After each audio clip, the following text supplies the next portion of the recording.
Muy bien. Buenas tardes a todos los amigos que nos están escuchando, que nos están viendo en este momento. Bienvenidos al webinar de la Facultad de Educación de la Pontificia Universidad Católica. Gracias por estar presentes. Estamos por iniciar una nueva jornada este día con un tema súper interesante que se refiere al uso de redes sociales y la construcción de ciudadanía crítica, en un momento en el que la Internet se ha puesto más vigente que nunca. Gracias a todos los que se han conectado. La dinámica será, escucharemos a la doctora Augusta Valle, inmediatamente tendremos un espacio de breve intercambio para pasar a sus preguntas al final de la exposición.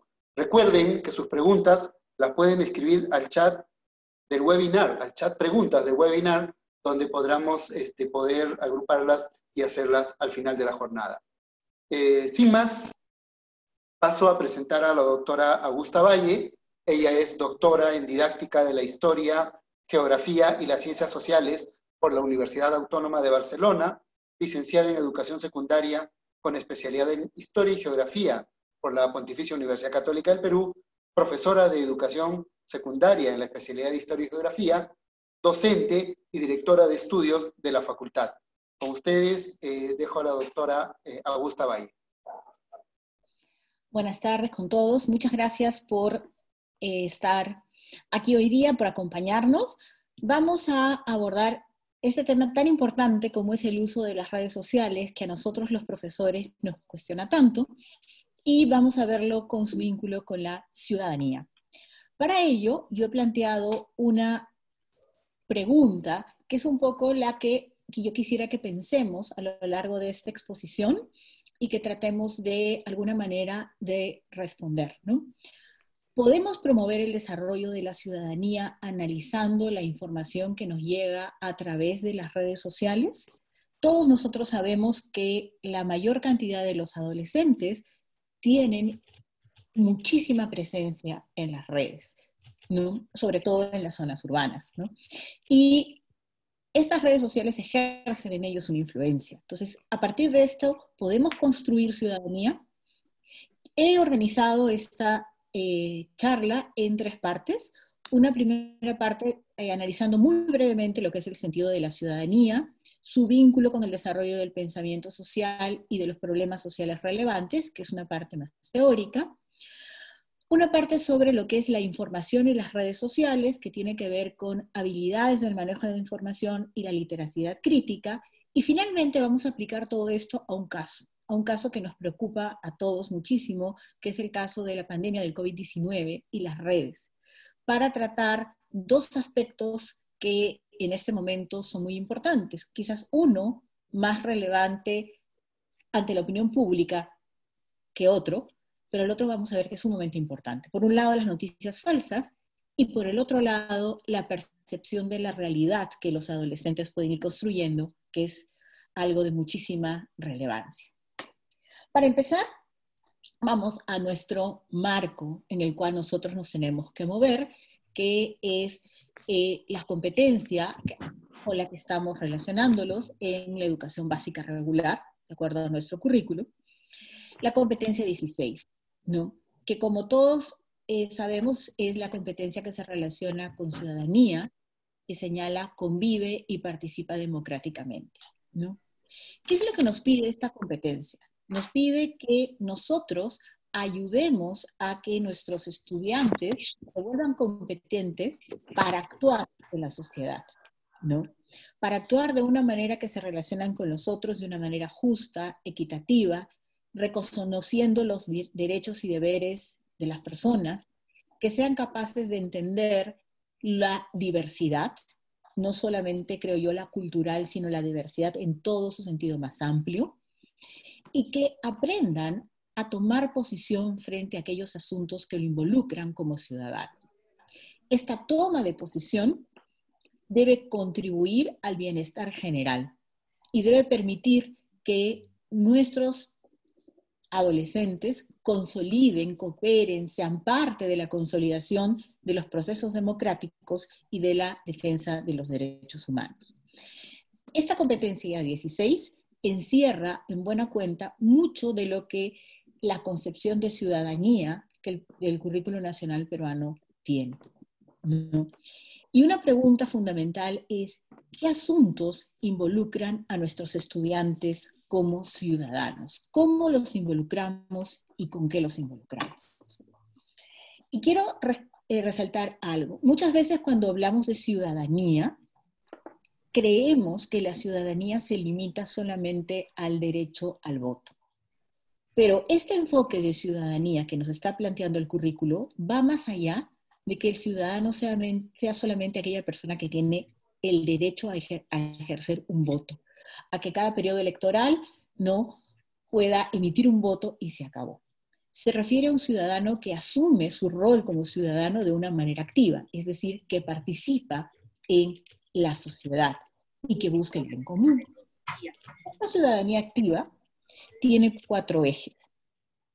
En primer lugar, que todos somos ciudadanos con derechos. En segundo lugar, propiciar la vida democrática. Y 2 ejes que están muy ligados al tema que vamos a trabajar hoy día. Uno de ellos es la reflexión crítica y el otro es la deliberación sobre asuntos públicos. Para poder deliberar, nosotros necesitamos estar informados. Y tenemos que reflexionar críticamente sobre la información que recibimos. Y es a partir de esto que nosotros podemos participar. Y eso nos lleva a repasar un concepto que fue acuñado por Santisteban y Payés, ¿no? Para explicar un poco lo que son las ciencias sociales, todo el área de ciencias sociales, el área de historia, geografía y economía en el siglo XXI. Para ellos, las ciencias sociales deben permitir que las personas aprendamos a tomar decisiones. Aprendamos a tomar decisiones, pero estas decisiones tienen que tener ciertas características. Primero, son decisiones que deben considerar que en el mundo hay diferentes perspectivas, que en nuestro entorno hay diferentes perspectivas o puntos de vista, no solamente la nuestra. A nivel de causas, deben considerar la existencia de múltiples causas y consecuencias, no solamente una causa, no solamente una consecuencia, sino consecuencias en el corto, en el mediano y en el largo tiempo. Debe haber un análisis de la situación y sobre todo deben de ser decisiones informadas. Cuando conseguimos esto, podemos lograr que realmente nuestros estudiantes ejerciten la ciudadanía. Y lo que estamos desarrollando es el pensamiento social. Este pensamiento social que le va a permitir entender la realidad y tomar una postura, tomar una decisión e intervenir. El desarrollo del pensamiento social tiene 3 elementos fundamentales. Hoy voy a tratar solo uno de ellos: la conciencia crítica, las habilidades de análisis y reflexión y la capacidad de estar informado y a partir de la información construir conocimiento. ¿Pero sobre qué? Sobre los problemas del entorno. ¿Qué cosa entendemos como problemas del entorno? Aquellos hechos o fenómenos sociales que nos van a interesar, que van a ser importantes, que van a ser relevantes para nosotros. Y que para entenderlos, nosotros requerimos información suficiente, ¿no? Para poder comprenderlos, para poder abordarlos. Entonces vamos a dejar esto un ratito de lado para cambiar al tema de las redes sociales. Cuando pensamos en las redes sociales, sabemos sin lugar a dudas que las redes sociales son una fuente de información muy importante para los jóvenes. Son una fuente de información muy importante para mucha gente, para todos. Pasan más allá de una generación, pero para los jóvenes son fundamentales. Nosotros podríamos hablar de las redes sociales desde varios puntos de vista. Podríamos hablar, por ejemplo, desde cómo los jóvenes construyen una imagen de sí mismos en las redes sociales. Una imagen que no necesariamente a veces coincide con la realidad, en otras sí. Podemos hablar de las redes sociales como espacios de socialización y de integración, cómo los jóvenes se integran, intercambian, no siguen a pesar del contexto de la pandemia que estamos viviendo, siendo las redes sociales incluso ahora son más importantes y son el medio por el cual ellos no se están aislando, sino se están muchas veces encontrando. Aunque detrás de estos encuentros también hay aislamientos, y eso es lo interesante de las redes sociales. Por eso digo que, por un lado, son espacios de encuentro, pero también de desencuentro, de pelea, de discusión, de enfrentamiento y de hostilización. Todos nosotros como docentes conocemos y sabemos de situaciones de ciberbullying. Pero en toda esta gama, yo lo que me voy a concentrar hoy día, porque no tenemos mucho tiempo, es en las redes sociales como espacios de información, ¿no? ¿Cómo toman nuestros alumnos estas redes sociales como espacios de información? Y lo primero que hay que considerar es que las redes sociales hacen referencia a una comunidad. Uno en las redes sociales establece vínculos con ciertas comunidades que generalmente comparten algo con nosotros, sean amigos o personas que tienen un mismo interés.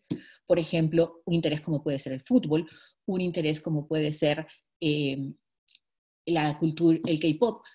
¿No? Dependiendo de las características de los alumnos, de los jóvenes, van a ir estableciendo comunidades y van a participar de estas comunidades, ¿no?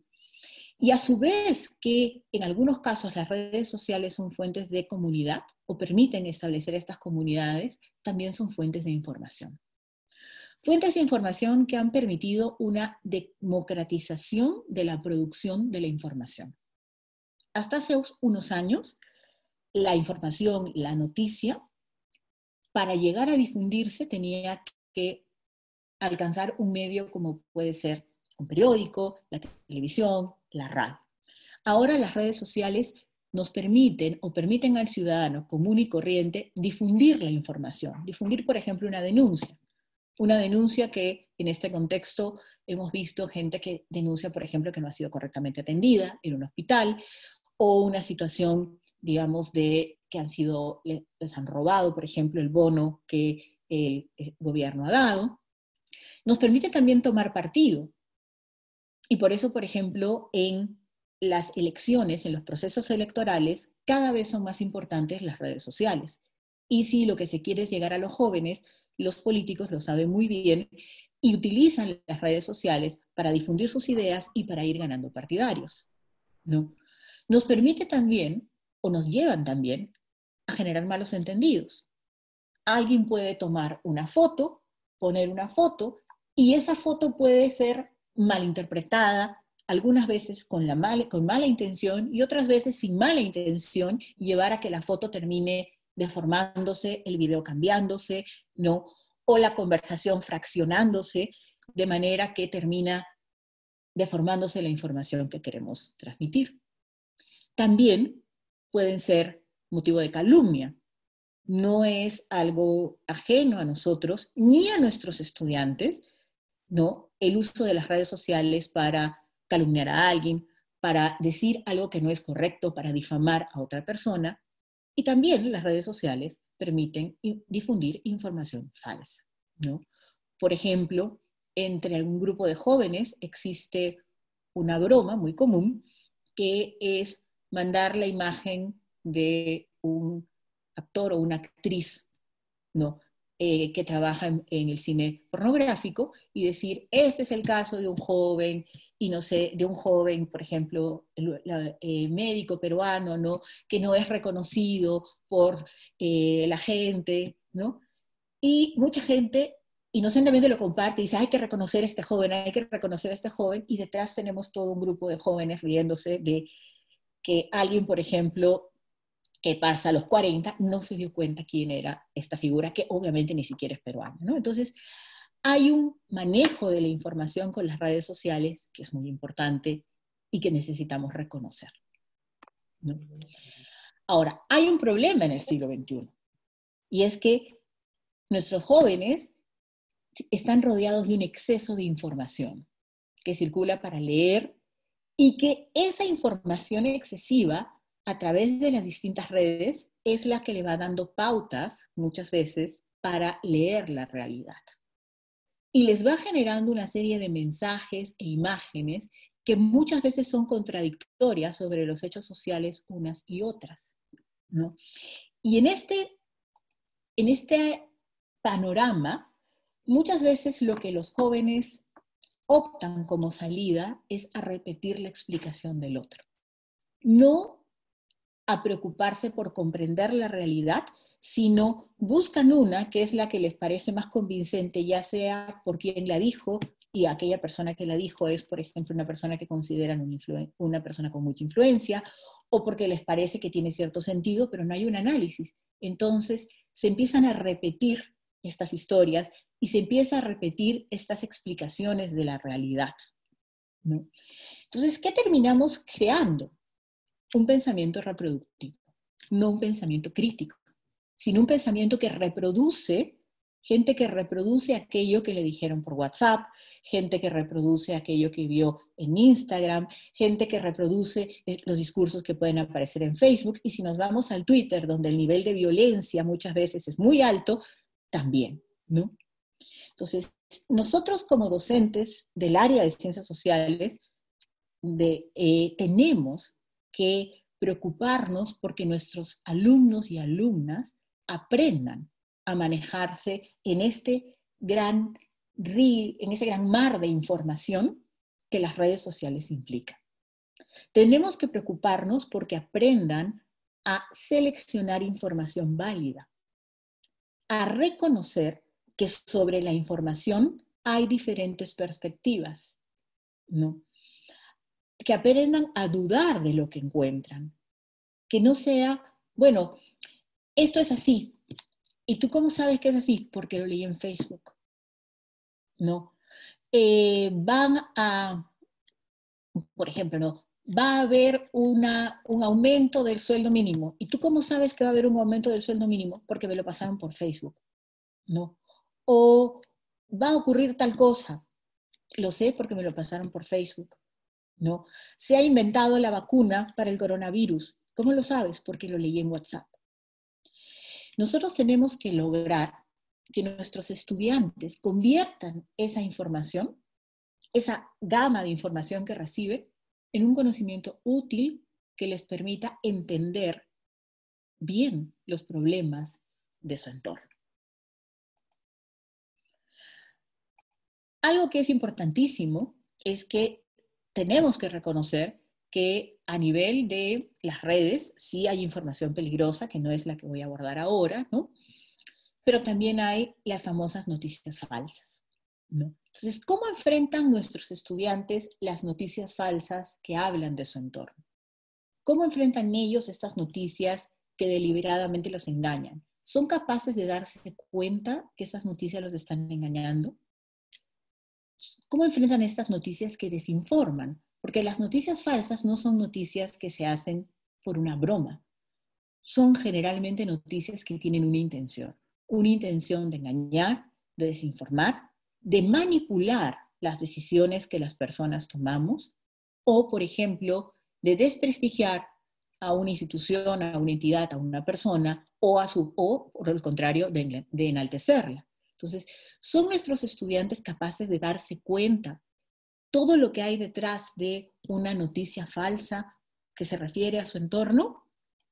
Esa es una pregunta muy importante.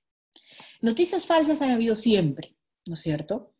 Y podemos recordar, ¿no?, cuando en Pisco, ¿no?, se vendían estacas para atacar a la mujer vampiro, ¿no? No sé si se acuerdan de Sarah Helen, que en su momento fue un boom de la prensa chicha, y efectivamente, ¿no?, las noticias falsas siempre han estado allí. Pero ahora se difunden mucho más. Ahora no necesitas un periódico. Ahora una persona cualquiera, común y corriente, como cualquiera de nosotros, puede difundirla. Y hay como una especie de ciclo, o proceso, mejor dicho, que explica cómo se va construyendo esta noticia falsa, ¿no? Primero, se trata siempre de una noticia que es impactante y es atractiva. Y precisamente porque es impactante y es atractiva, esa noticia, ¿no?, es compartida por la gente vía las redes, ¿no?, y genera un impacto, ¿no?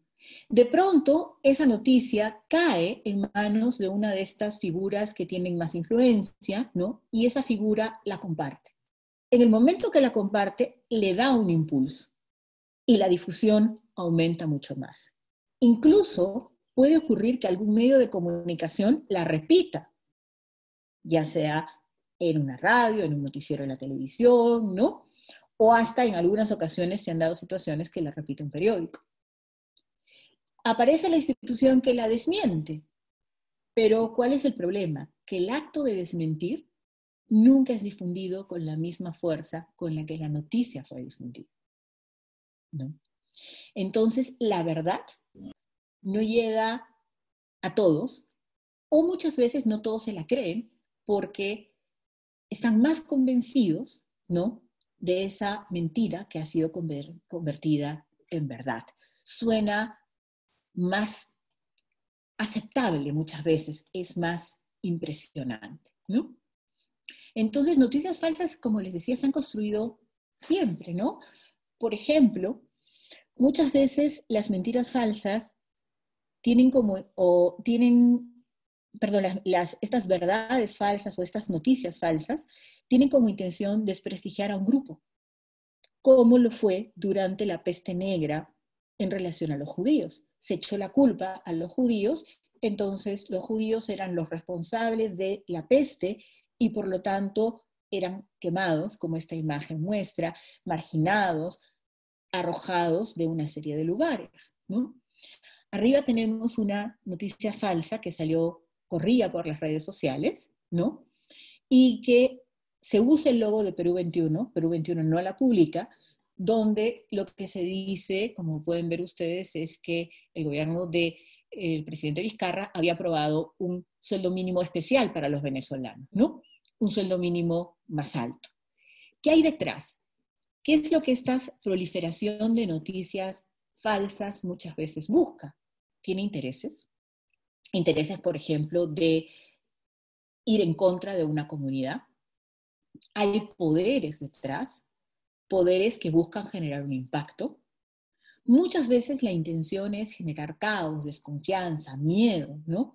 Cuando, por ejemplo, se habla de motines que no se han dado en cárceles, ¿no? Asaltos que no han ocurrido, o se pronostica un gran desorden social, ¿no? La intención es manipular y en contextos de crisis, muchas veces lo que se busca es un culpable, alguien a quien echarle la culpa de la crisis y esta información se difunde, se difunde, se difunde. Tal como pasó, por ejemplo, en la época de los nazis en Alemania con Hitler, ¿no? Entonces, ¿qué es lo que va a ocurrir? Tenemos que enseñarle a nuestros alumnos a preguntarse si lo que leo, veo y escucho es verdad, si es que no tiene un sesgo, ¿no? Tienen que aprender a acercarse críticamente a la información, que es algo que, por ejemplo, este currículo pide muchísimo desde el área de historia, desde el área de geografía, ¿no?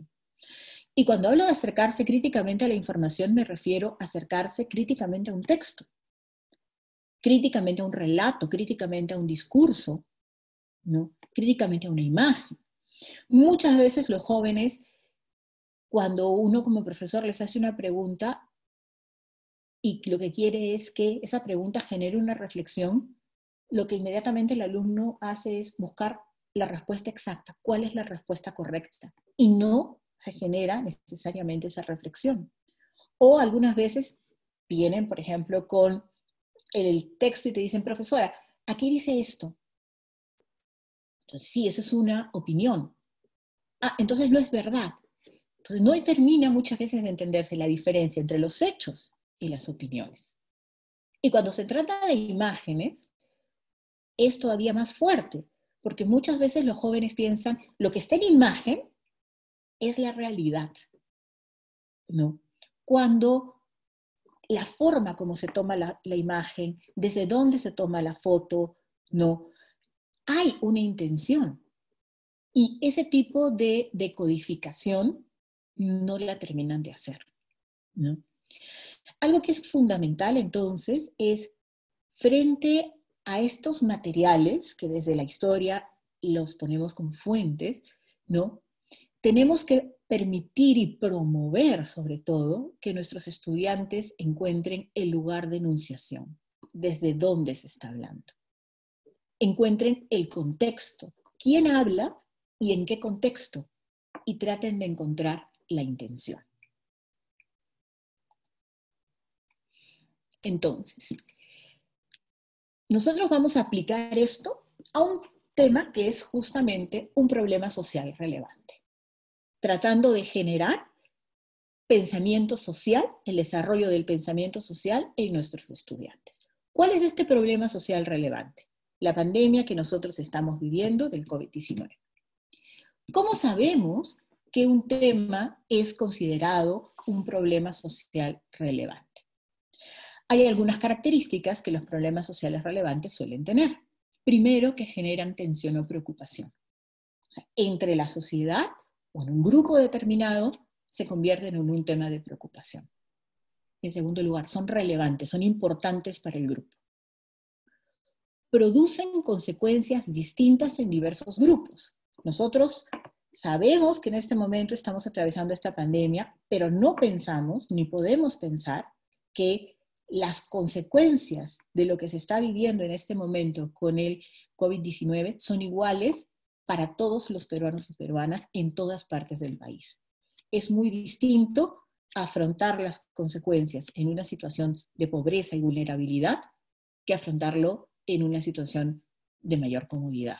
Es muy distinto afrontarlo en Iquitos, sin oxígeno, que afrontarlo en Lima.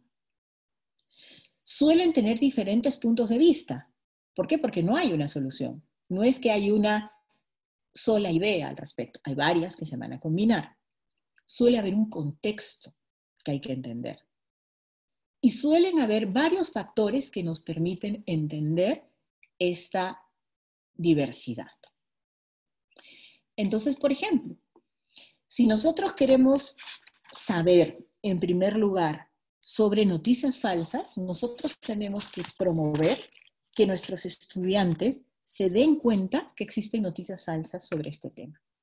Existen en el mundo, ¿no? Tanto que la Organización Mundial de la Salud lo está resaltando, ¿no? La Organización Mundial de la Salud está mostrando, por ejemplo, cómo hay noticias falsas que se hacen referencia a curas inexistentes, hacen referencias, por ejemplo, a teorías de la conspiración, hacen referencia a culpables, tanto que el Estado peruano, ¿no? El 8 de abril, en el peruano, ha tenido que señalar que hay una pena de privativa de la libertad, ¿no? Hasta de 6 años para aquellas personas que difundan noticias falsas.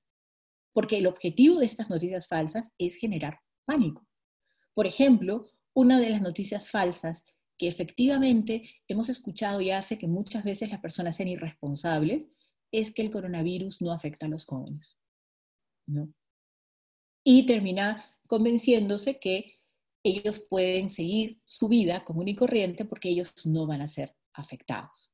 ¿Cómo reconocer muchas veces estas noticias falsas?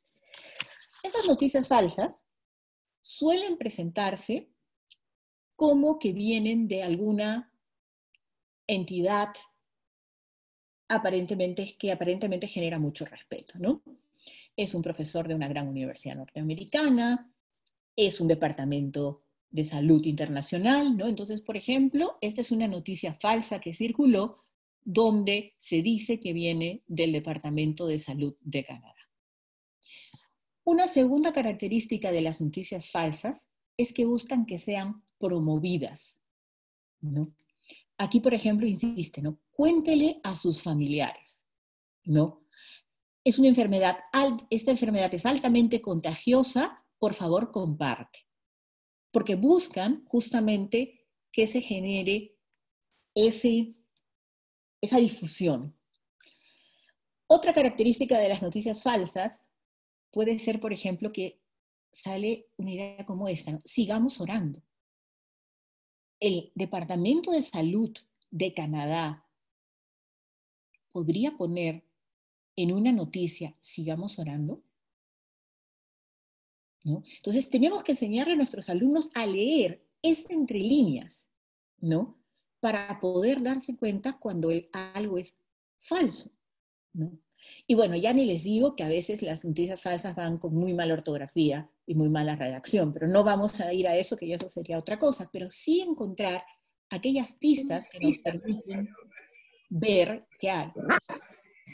Tenemos que enseñarles a contrastar información. Por ejemplo, salió también esta noticia falsa diciendo que este doctor Charles Lieber había sido detenido por inventar el SARS, o sea, el virus, ¿no? Y que se lo había vendido a la China. Entonces, claro, si yo empiezo a mirar un poco más, la noticia dice, sí, fue detenido, está preso. ¿Y quién es este doctor? Es un profesor, ¿no?, de química, obviamente tiene que ser de una universidad muy importante, en este caso Harvard, ¿no? Ok, yo recibo esa noticia. ¿Qué tenemos que promover en nuestros estudiantes? Contrastemos. ¿Qué sabemos sobre Charles Lieber? ¿Y qué encontramos si nosotros vamos desde Wikipedia hasta el diario El País? Que efectivamente este profesor sí trabajó en Harvard, que efectivamente fue detenido, pero no fue detenido por inventar el coronavirus, sino por usar fondos federales de los Estados Unidos en una investigación que realizaba a su vez con el gobierno chino. Y si nosotros empezamos a analizar un poquito más, vemos que esta es parte, ¿no? Sí está preso, en enero fue detenido, es parte de toda esta tendencia reciente de Estados Unidos de evitar que muchos de sus grandes científicos sean reclutados por universidades chinas, ¿no? Entonces, sí tenía que ver con Wuhan, pero no es la noticia que se da, ¿se dan cuenta? Entonces, nosotros tenemos como profesores que promover que nuestros alumnos contrasten información. No decirle, eso es falso, de frente, sino hacer que ellos, dejar justamente una noticia y promover que ellos busquen la información para que ellos se den cuenta de la veracidad de la noticia. Esto nos lleva justamente a por qué necesitamos hoy en día esta lectura crítica, ¿no? Porque los hechos que estas noticias falsas manejan, lo que están haciendo es apelando a las emociones, ¿no? Los hechos tienen menos importancia frente a las emociones, o sea, no importa si realmente la persona, por ejemplo, era un científico o quién era, lo importante es la emoción, nos quieren eliminar. Y justamente las noticias falsas juegan con eso, con el miedo. El miedo es una emoción que en un contexto de pandemia es evidentemente importantísimo.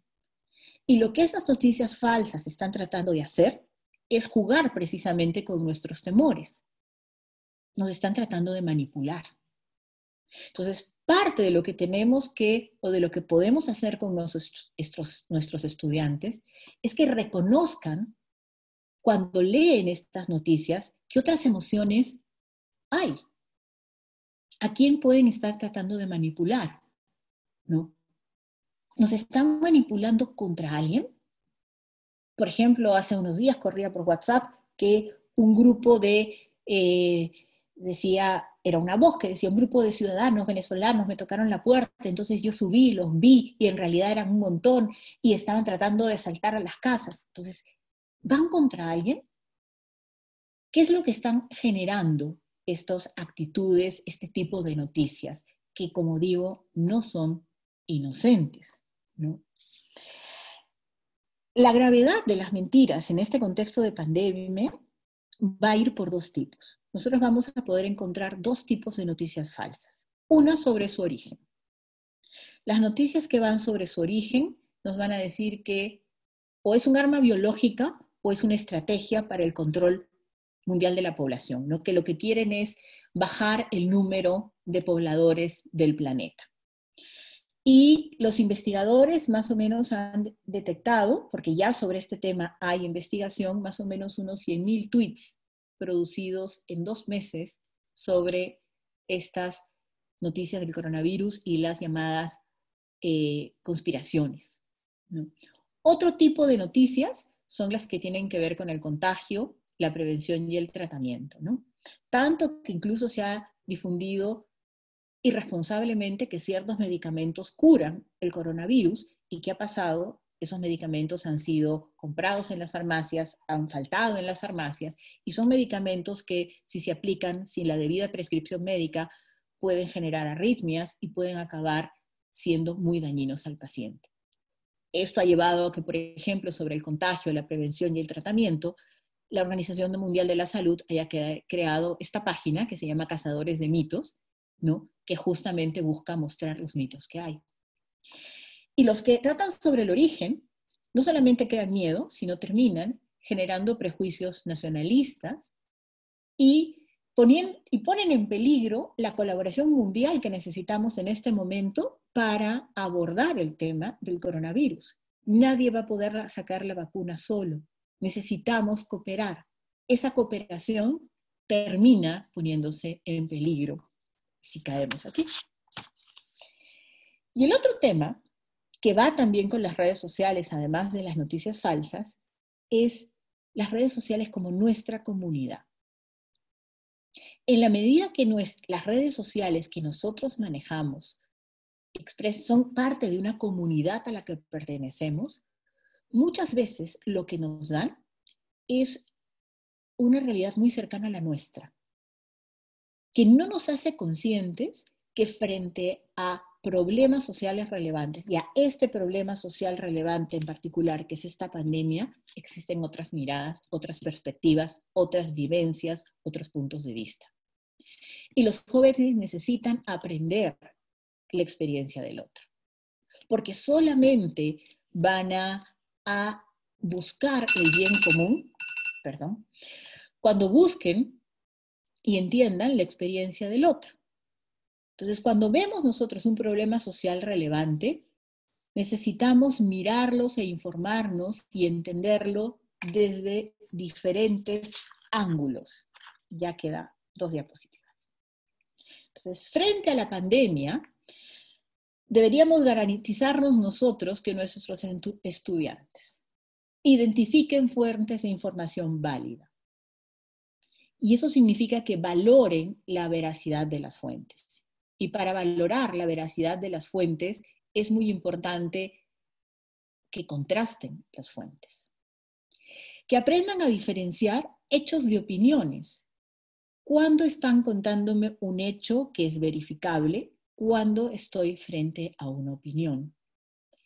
¿Qué voz representa esa noticia, esa información que tengo en las redes sociales? La voz del empresariado, la voz del informal, la voz del que tiene un restaurante de menú, la voz del que tiene un restaurante 5 tenedores, la voz de un chef, la voz de la señora que lleva el menú a una construcción todos los días y de eso vive, y por lo tanto qué voces están silenciadas.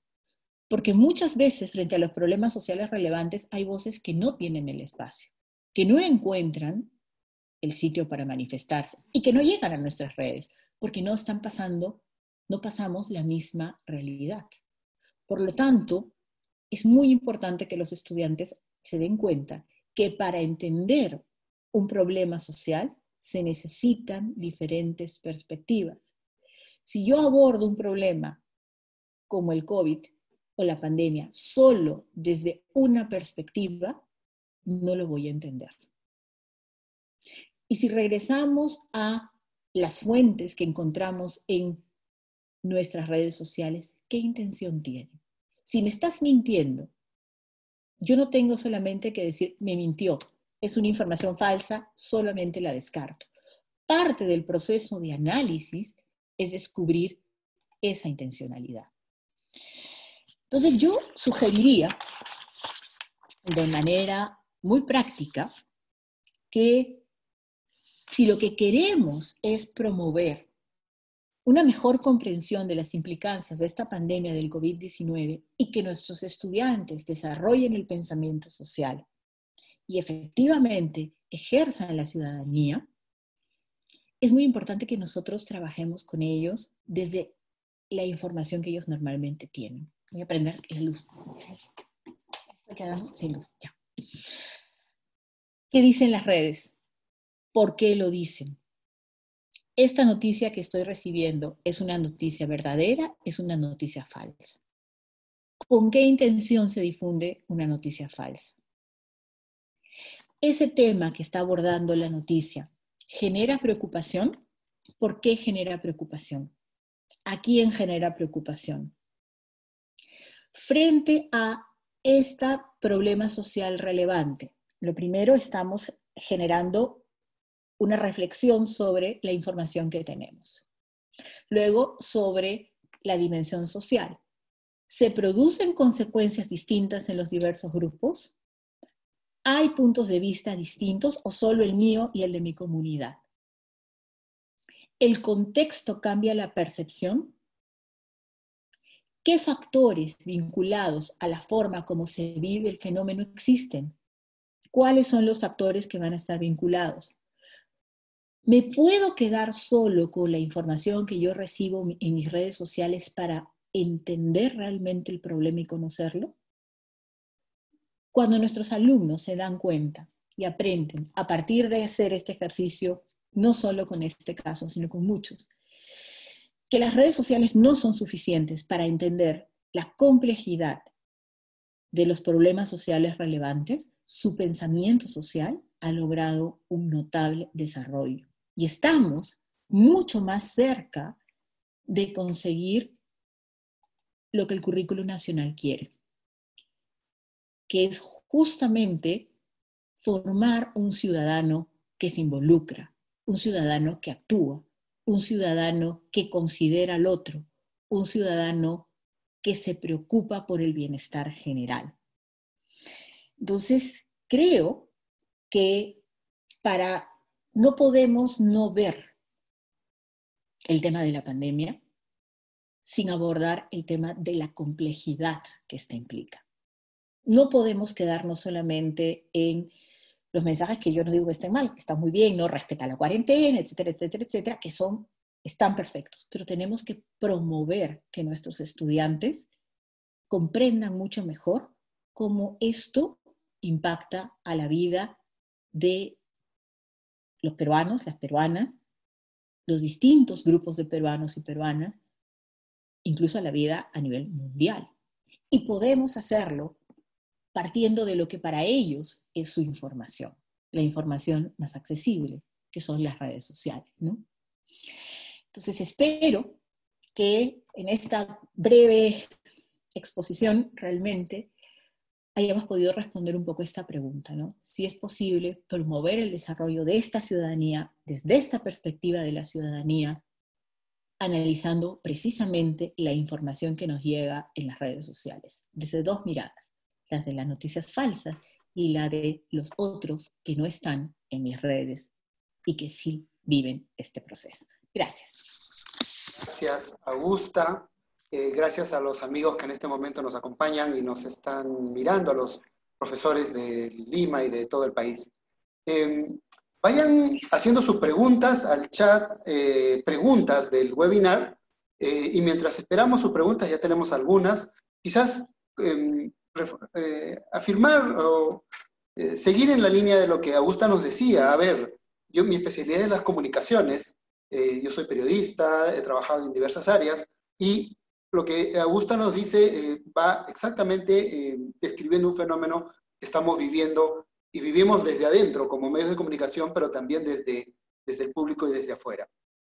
Es cierto, las redes sociales entonces se convierten en un espacio de información no mediada, porque ahora todo el mundo es el que emite, todo el mundo es el que coloca. De hecho, el mejor ejemplo de esto es el eslogan de YouTube, Broadcast Yourself, emite tú mismo. A partir de ahí ha habido una suerte de saltarse los medios de comunicación, que no es que tampoco lo hagan de lo más perfecto, pero por lo menos hay cierta verosimilitud, se construye una verosimilitud en lo que se dice. Esta abundancia de información que nos mencionaba Augusta es lo que se conoce también como la infoxicación, que funciona tal como lo ha descrito. Mucha información concurrente o dispar, que es difícil distinguir qué es lo real, qué es lo que parece real y qué es lo tremendamente falso. ¿En qué condiciones están entonces nuestros estudiantes, los jóvenes, y nosotros mismos en discernir qué es lo real y cuál es lo falso? ¿Qué es lo fake news y qué es lo que va, lo que se va ocurriendo, ¿no?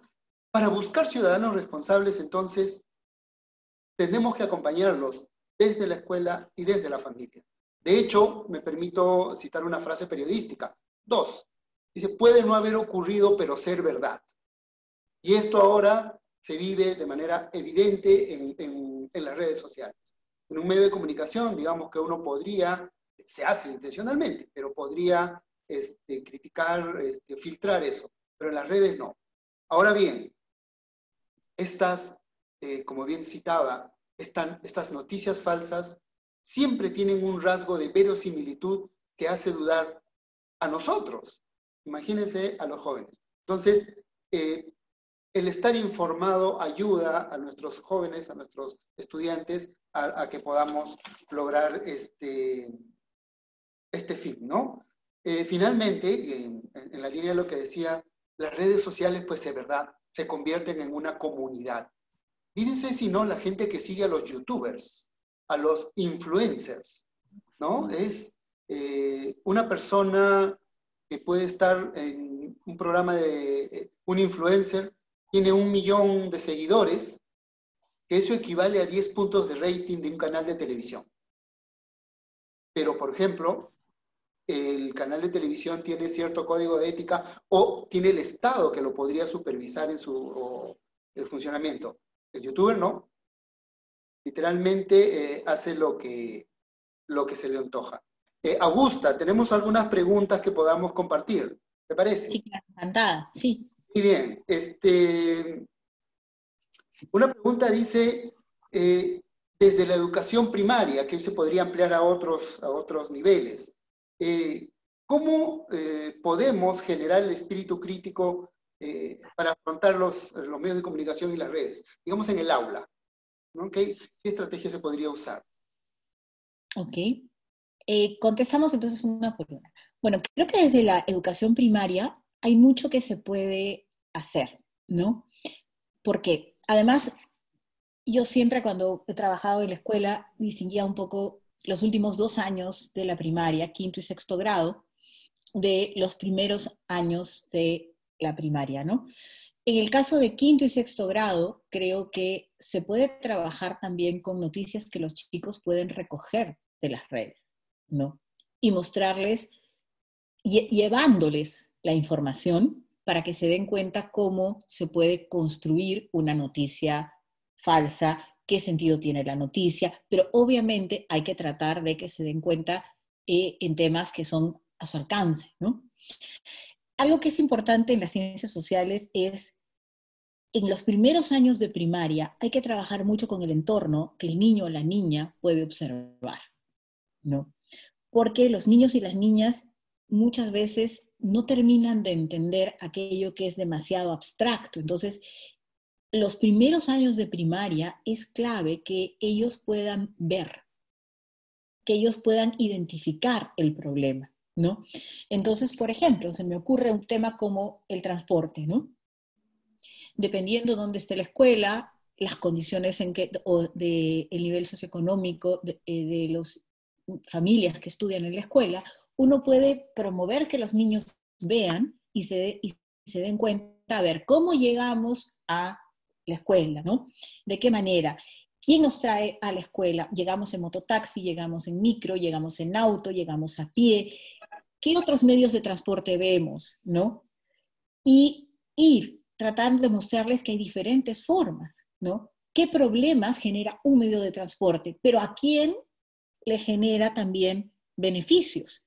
¿Por qué? Porque, por ejemplo, muchas veces es muy fácil decir, eliminemos a las mototaxis.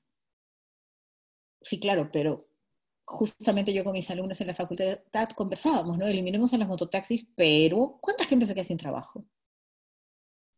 Entonces, el empezar a fomentar que los niños, cuando ven un tema social, se den cuenta que no solamente está el lado de aquella persona que regaña porque la mototaxi se le cruzó, sino que también hay un lado de una familia que es mantenida, que hay problemas, que hay una falta de formalidad, correcto. Eso también tenemos que señalarlo.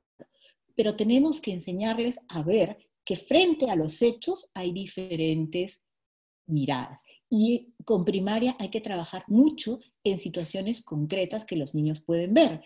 Y en el caso de la pandemia, hay situaciones concretas que los niños pueden ver, ¿no? Desde el no poder salir a jugar, ¿no?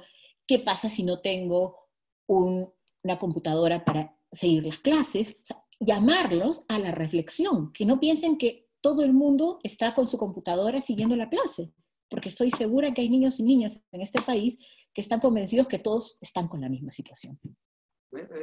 Totalmente. Voy a juntar un par de preguntas que tienen relación, a ver si se han ido sumando en los últimos minutos varias preguntas. Dice, ¿cómo formar ciudadanos si no hay adultos responsables que responden a las normas? Evidentemente, esto lo podríamos cambiar con otra. ¿Cuál es la importancia del ejemplo en la actitud crítica hacia la información?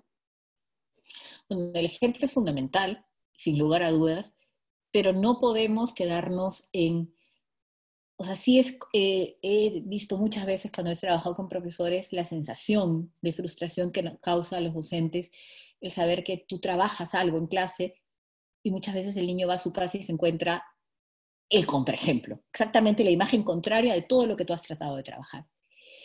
Y ahí yo siempre digo, es difícil, yo creo que los profesores tenemos que ser un ejemplo en nuestras actitudes y en nuestras formas de actuar en el mundo de la vida diaria escolar y en general en nuestra vida, pero también hay una cosa que es cierta. Si nosotros no trabajamos con nuestros alumnos para hacerlos críticos, para pensar, y decimos, bueno, ya continuemos con este rumbo de no respetar las normas, no tenemos mucho futuro, ¿no? Necesitamos hacerlos críticos. Es más, los niños pueden lograr en sus padres muchos cambios, ¿no? Hay investigaciones de niños que, por ejemplo, en la escuela se trabaja muchísimo el tema del reciclaje. Y va el padre y el padre va a botar la botella, ¿no? Y el niño es el que le dice al padre, no, eso dámelo. Claro. O situaciones en las que el niño le llama la atención al padre. Entonces, por lo menos tenemos que hacer eso, ¿no? Y yo creo que los niños deben de ser nuestros aliados para tratar de cambiar esas actitudes. Otra pregunta de John Olivo dice, ¿cómo podemos enseñar en las ciencias sociales que el alumno de escuela secundaria interprete fuentes? Creo que tiene que ver con lo que mencionabas justamente, ¿no? Claro, lo que pasa es que ahorita no hemos podido hacer mucho más porque el tiempo es corto, ¿no? Para interpretar fuentes con los alumnos, yo, que es un tema que he trabajado mucho, tanto en investigación como en capacitación de docentes, yo creo que hay dos cosas que son fundamentales. Hay que empezar ejemplificando, modelando cómo va uno interpretando las fuentes. Plantearles preguntas, preguntas que orienten el trabajo con fuente.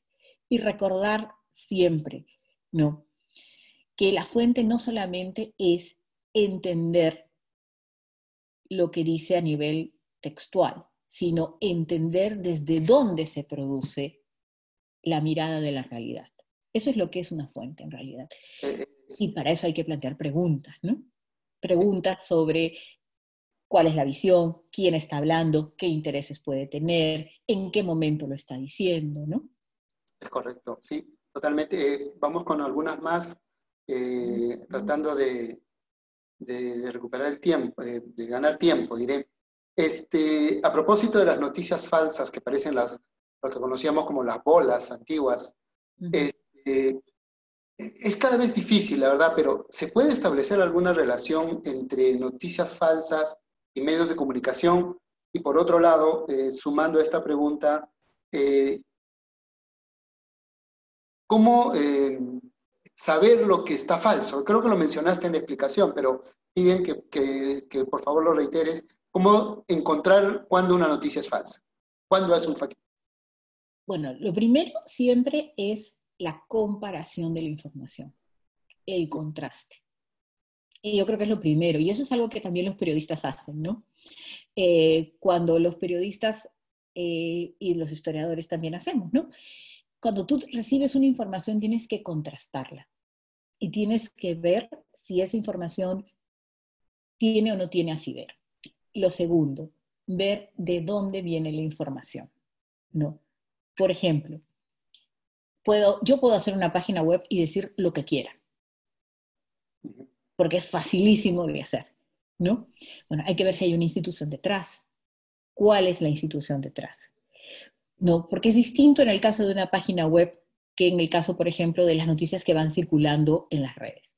En el caso de las redes, lo primero es, a ver, esta institución, que puede ser el Ministerio de Salud, el Ministerio Público, quien fuese, ¿no? La Defensoría del Pueblo, se expresa en ese lenguaje. Normalmente las instituciones se expresan o en un lenguaje muy formal o terminan produciendo un lenguaje muy amigable como el que produjo una época la Policía Nacional. No sé si se acuerdan que sacaba unos pequeños noticias que eran como para difundir la información, pero tú te das cuenta que hay una línea de producción de la información. En segundo lugar, si insiste demasiado en difundir, en que se difunda, empieza a sospechar. ¿No? Empieza a sospechar.